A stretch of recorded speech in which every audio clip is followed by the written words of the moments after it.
Hello, good afternoon, evening. Hello, my name is Natasha. I am the creator and the founder of the Glow Up Method, and I'm so excited to be here with you today. Oh my gosh, let me just tell you, I am so grateful for you. I am so proud of you for tuning in, and I appreciate the support each and every single one of you. I am just so honored to be a part of your life and for you to be a part of mine. So I just wanted to start today by saying thank you. I just am so grateful for each and every moment that we get to, temporarily have our lives somehow in a weird, wonky way cross. So today has been like one of those days I almost was like just a little bit on my schedule, but then off my schedule. And I came up and I still have to do quite a few steps, which I'm like, oh, I don't want to, and then again, I have those reminders like, well, you can, and, we are going to still do it. And to instead of focusing on the fact that you're tired and you have like a lot kind of going on, focus on the fact that you can, and let's just get through it. And then I realized, oh my gosh, I haven't even filmed my episode today.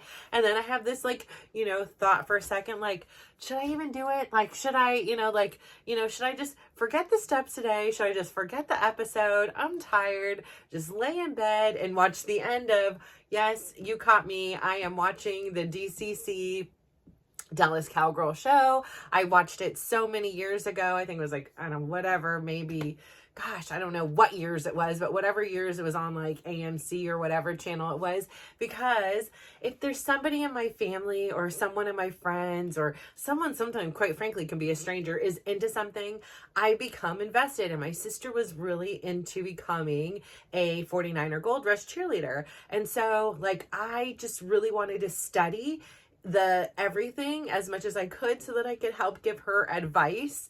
And, I do the same thing with my kids, with their things, but it's just actually something, I've researched a lot about our friend we've talked about with the spinal cord injury.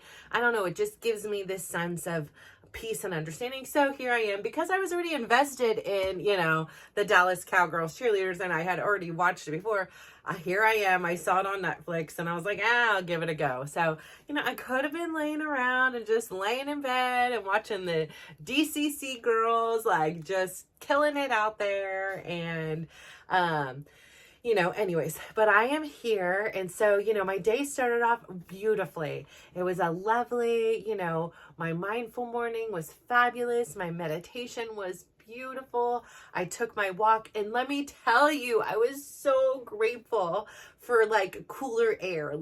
It has been like a hot blanket over our city for quite a few days, I should say. It's been 2 weeks. I know some people have it for much longer, but it's been 2 weeks. And just, you have the windows open at night and it's just hot air coming in, and it just makes it really difficult to get good sleep for me. I'm just hot.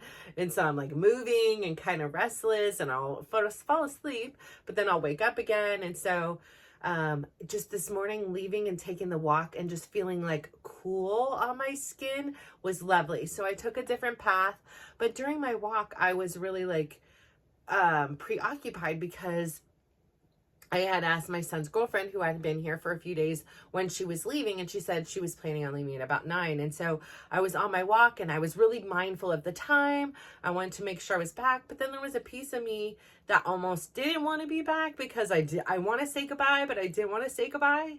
And again, I don't know, I get emotional, but I do, because this young lady has become a friend of mine. She's, somebody who is so sweet and so kind. And I'm so proud of her.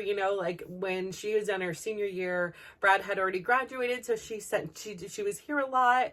And then, this past year she moved back home, but then she would come up, so much. We had COVID together, Brad and I. So, it was experienced. You know, we were like in our own like hells next door to each other, and you know, we'd have food delivered to our rooms. And then I remember once just being like, I need to get out. Like, I can't. Like, we could just be in the car with our masks on. Like, I mean, we can't get any bigger COVID, you know, sitting there with each other. Like, but I cannot do this anymore. Like, I'm literally losing my mind. And she's like, me too. Like, so we would take a drive and we were like, oh my gosh, trees, people, like, you know, we weren't going around anyone. And this was like a few like days into it. And I think she was already testing negative and my line was faint, but Brad was still very much testing positive. And so we were like, oh my gosh, like, this is great. Just like, it just for our morale, it just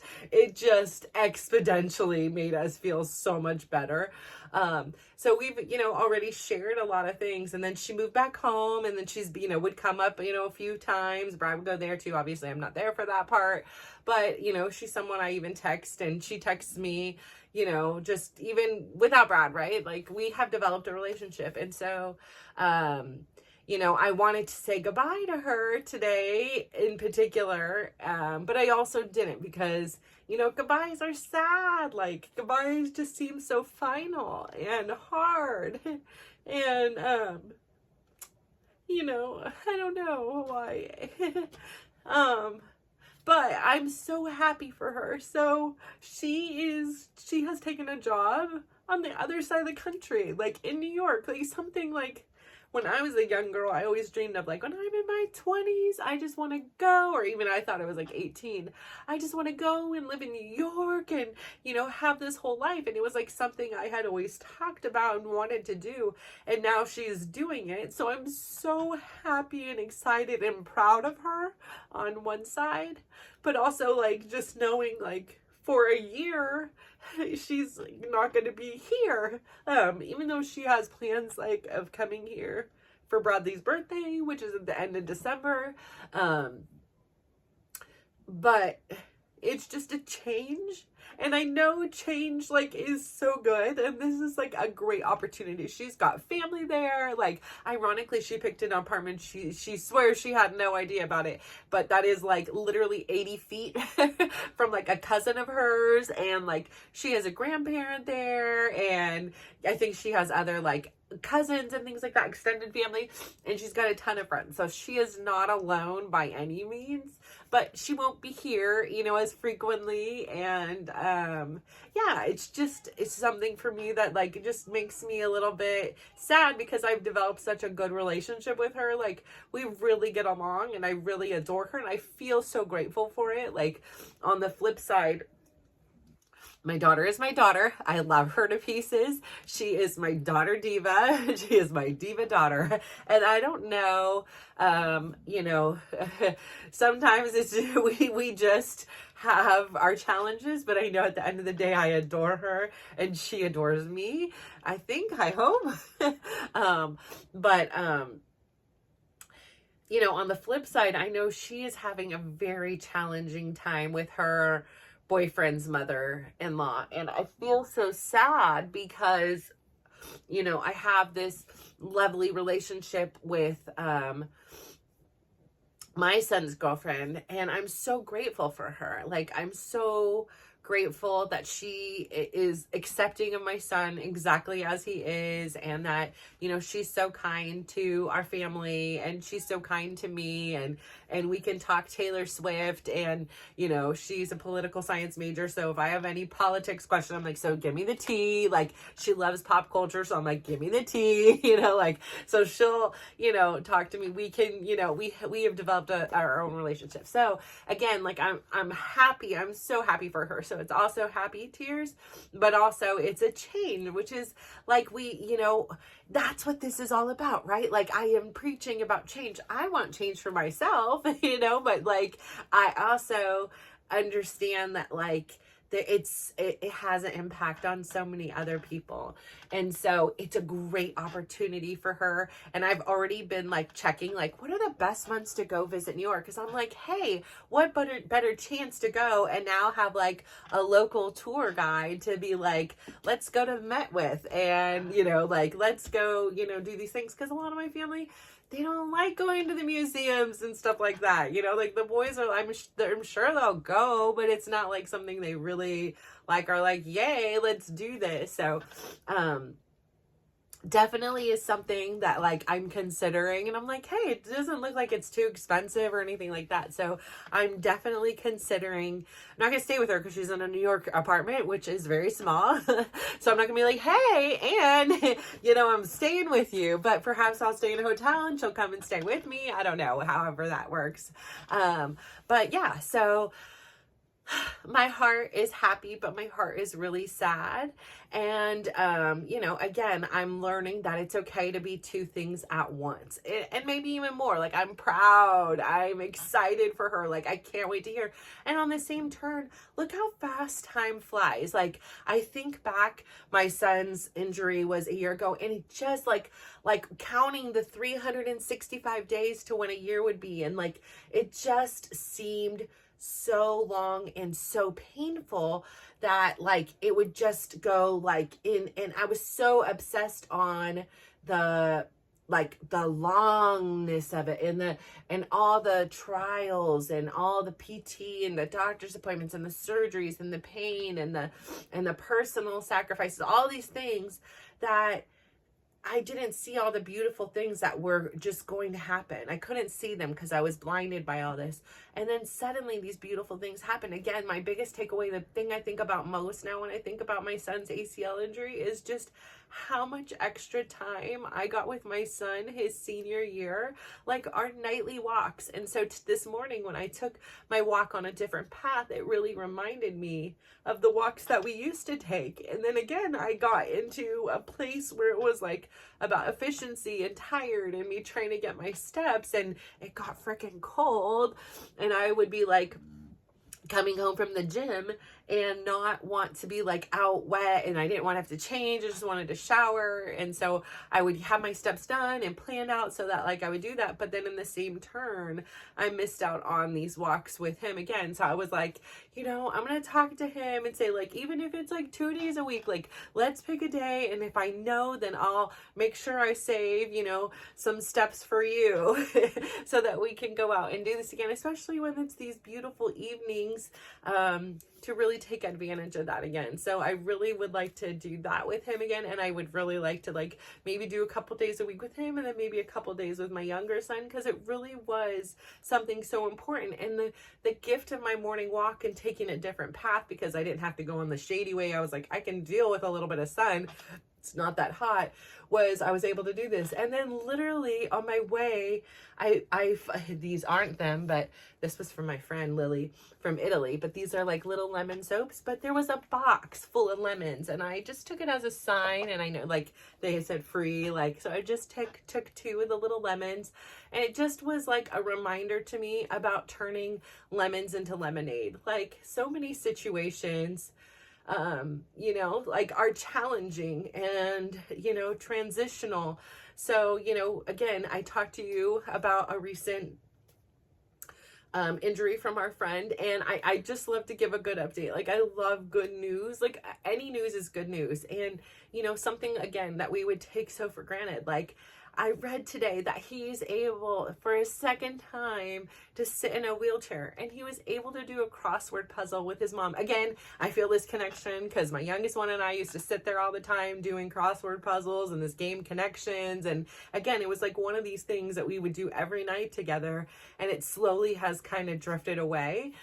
And my son Dylan, he's the big math guy, so we used to sit there and do Sudokus together. And so like all these little reminders of these things that really were important to me that kind of get lost when life gets busy, or you know, you're all doing these things, and it's like you have to make a conscious effort to make that happen, to work for that, because who knows when they're going to go off to New York, or I'm going to go off to New York, or you know, and our lives aren't in this constant, you know, place where we're parallel and running into each other, where it has to be more a conscious effort. So, you know, again, I'm like, here's going to be my little thing where I'm like, I really would like to, plead to them. Like, I would love to have the opportunity to spend this time with you doing these things. And I'm not trying to take up every single minute of every day, but as we can all see, life is precious and life isn't static. It's not standing still.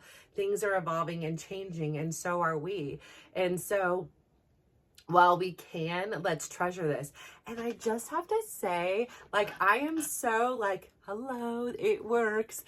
So my son was interviewed on this Instagram kind of account that was like Interesting People 101.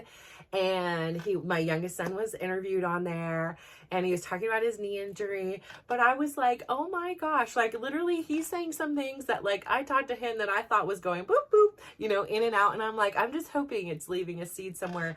And all of a sudden to hear him, take his own little spin and talk about how precious life is, and how for him when he was injured 14 weeks ago, that it made him realize how precious life is, and to really enjoy it while you can, and do the things you can while you can.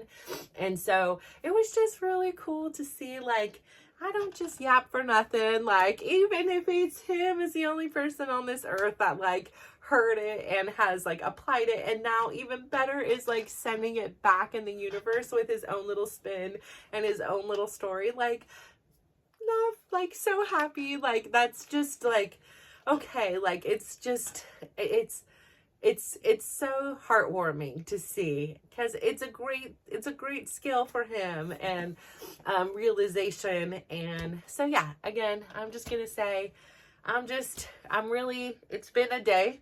I've been a little bit on the emotional side, but then I had all this like extra gardening work because it was finally like cool enough to be outside in there, so that took up some time. And then there was like 2 major soccer games, the Euros and the Copa Cup finals, and so I like to spend the time with the kids. And then we made homemade pizzas, and so it's chopping and getting everything ready for that, and then cooking them. So it seems like it's so easy, but there's a bunch of us, so it's quite the procedure.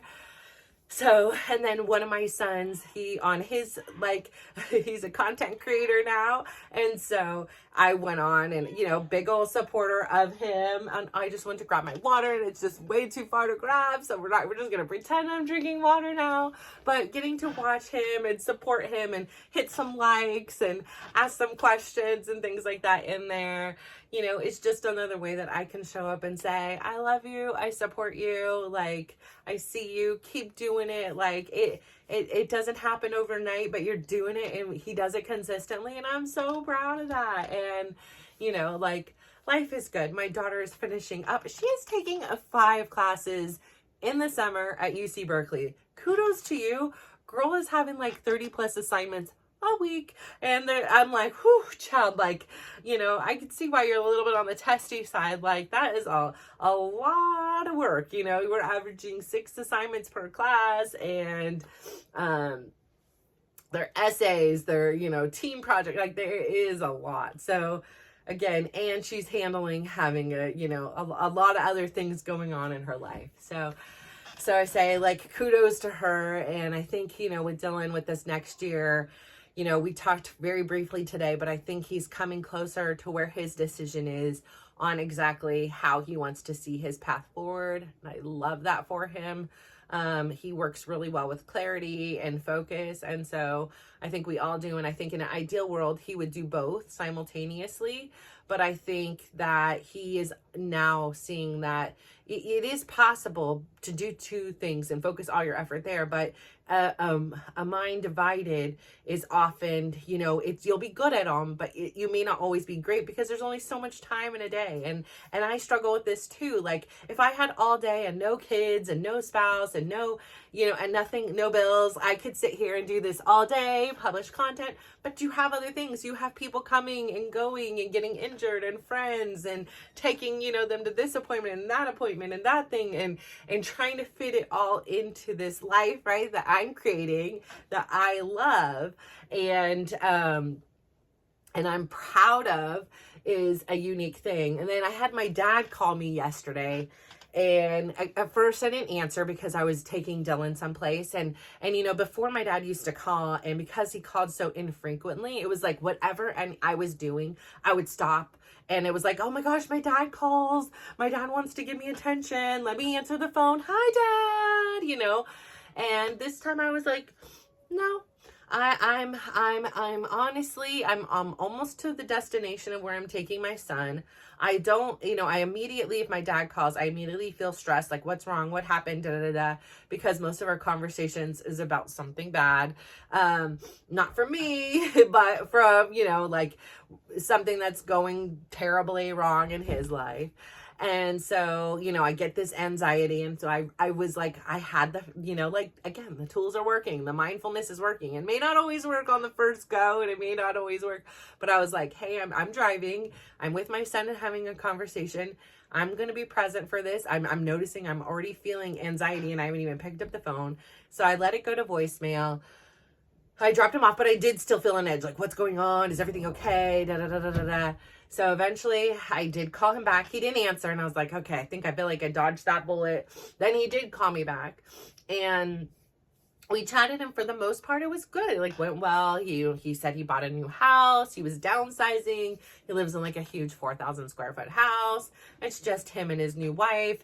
There's no need for all that and having to pay the extra money for all that. So they're going to sell that one. They bought a new one that's smaller, but a bigger yard and a more mature neighborhood, not, one that's like a subdivision where they're so close. So he has a little more space. It's one story, she's my age, but he's, a little bit older, only 16 years older, but he's a little bit older. So, it's, fine. It's perfect for them. So, he was telling me about that. And then, he brings up again, my brother, and he brings up my other two sisters, and one of them is under the impression of something, and my other brother is under the impression of something, and it just infuriates me because, again, I'm trying to work hard on practicing this tool of not people pleasing and just not caring, just letting somebody have their judgments and opinions of me, whatever. I know the truth. I know it's true. It's true, and then they're like, oh yeah, it's because she's a favorite. I am not the damn favorite. He still literally supports all of his other kids. Not me, no, I am not the favorite whatsoever. And so I was like, excuse me, I'm not the favorite. I'm going on a cruise with you. Why don't you tell your child this? Tell your daughter this, who's constantly complaining about me. I am paying for the cruise. And do you think for a minute you would have had your younger daughter pay for the cruise? And he's like, ooh, I sense some animosity or something. I was like, no, but I'm saying she's in here bad-mouthing me all the time and acting like I'm the favorite over here when I'm not. And nobody is, to be fair. I would hope there isn't a favorite. And if it isn't me, I don't care. I'm not over here in a competition trying to be the favorite. But the truth of the matter is, I don't know why she's so consumed over me over here. You're paying for her. She's 25 years old, you're paying for her insurance, her car, her housing, her food, her everything still. At that age, I was already pregnant with my second kid and paying for everything on my own since I was young. I wasn't getting any help from anybody. So I don't know why they're so pressed on, on me and my situations. They're all doing very well for themselves, I don't know what it is. And I get so triggered. I get so infuriated. And I was like, no, it was $600 for me to go on the cruise with you. And you would have never had her pay. Never. So tell them just get off my back. If they have nothing to say nice about me, just stop. But again, that was when I had to get into my own work afterwards. And I was like, why did I even let it get to that? Why do I even allow that to have an effect on me? Not the why, more so I want to know the why, just so I can say, just stop. Who cares? I haven't even they send me a text on an occasion to say happy birthday or Merry Christmas, maybe once a year. And I do the same, maybe once a year. I'm okay with the point that we're not going to have a relationship, and that's okay. If one happens, fabulous. If one doesn't happen, fabulous. I'm okay with it. My brother and I don't have a relationship, that he wants to think a whole story one way, putting himself in a victim situation when he knows the damn truth. He knows the truth. My dad knows the truth. I know the truth, and my uncle knew the truth before he passed away, and he still knows the dang truth. And he was like, call me, Danny, if you have any questions about the truth. And he didn't. Instead of like pointing the finger at them and saying, here's what I did to not cultivate this relationship, they want to blame me. Like, I never said, no, don't talk to uncle. I never said any of that. I was like, please, on the contrary, like me taking care of my 4 kids, my business, my all this stuff, and my uncle and my aunt all by myself. It's a lot. Please, somebody else help out. Please, somebody else come over and take him to lunch. Or not take him to lunch. He can't go to lunch, but bring him lunch. Have lunch with him. Make him lunch. Something, dinner, anything. But they didn't do anything. They just wanted to be mad at me for what? I don't understand. I don't know. So again, I could tell by my tone. I can tell like it's still a triggering thing for me. And for some reason, every time I talk to my dad, he wants to bring that up. Like there's a bazillion things we can talk about on this planet. And I just can't understand why every time it's the same 10 topics. So that's why I was like, part of me is like, why did I sign up to take this trip? But on the other turn, I'm hoping that, that like a longer set of time together will maybe create a bond that we now don't talk only about these other people that are negative. Like, I don't want to hear about the negative. Like, I'm proud. I'm glad that you don't have to work so hard and you have these things. Like, you don't have to take care of anyone else. Like, just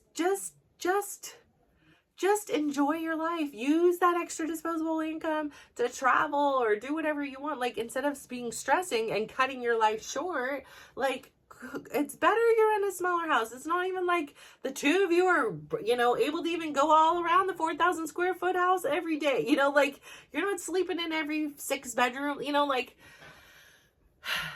again.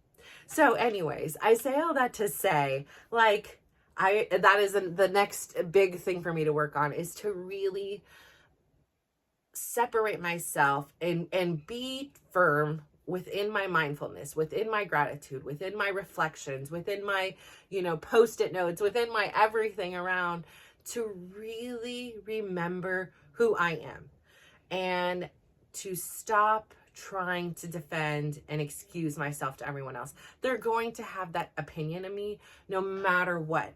They have that opinion.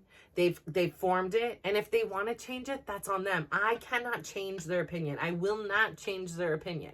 It's like a political, candidate right now, like in our crazy world, right? Like you either like this one or you don't. Like you either like this one or this. Like it just isn't. It isn't. You're not likely going to change your opinion on one or another. It's you like them or you don't. And right now, that's how it is. And for me personally, I do like them, and I don't want my body, my energy to be focused on things I don't like. I don't like people talking about me when I know it's not the truth. It just is something that's really hard for me, but I really can see this as a place that takes me from my joy. When I know the truth, there's written evidence most of the time of the truth. There is, video recordings of the truth. Like there's all this evidence of what the actual truth is. So I really, and at the end of the day, it doesn't matter. At the end of the day, what matters most is that I know who I am, and I should just let it go. Let them be, let it go. Like I can't control it. So that's a reminder. But anyways, on the plus side, I am so happy to see the progress. Sometimes in life, progress is slow. We want change, right? And we want it now. Or sometimes we want change, and then when it's about to come, like with my son's girlfriend, it's really scary, right? Like if it's intentional, or the progress we're making, like our other friend, it's really slow. It's, hey, he got to sit in a wheelchair for a second time. Okay, that seems like something that most of us would take for granted, right? That we could just sit in a chair.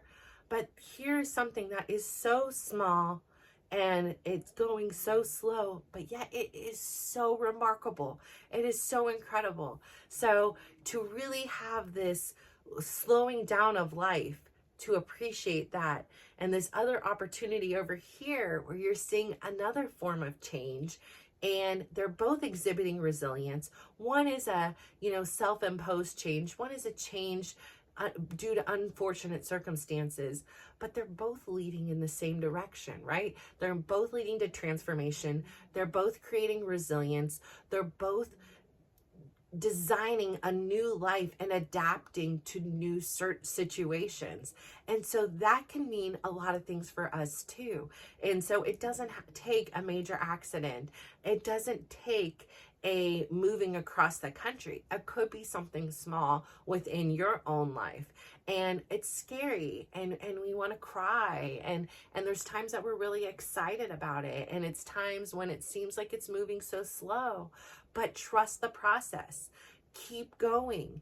Know that you have the power inside to craft this life you want. And in order to do it, if you're not already living this life that you're proud of and this life that you want, then it's going to take change. And some change is scary and some change is slow, but some is really damn exciting and some is really freaking fun. So stick with it. I'm so proud of you. I adore you. You are incredible. If you could do me just one favor today, go out there, give somebody a big smile, give them a compliment, and just watch how they glow up. So thank you. Bye.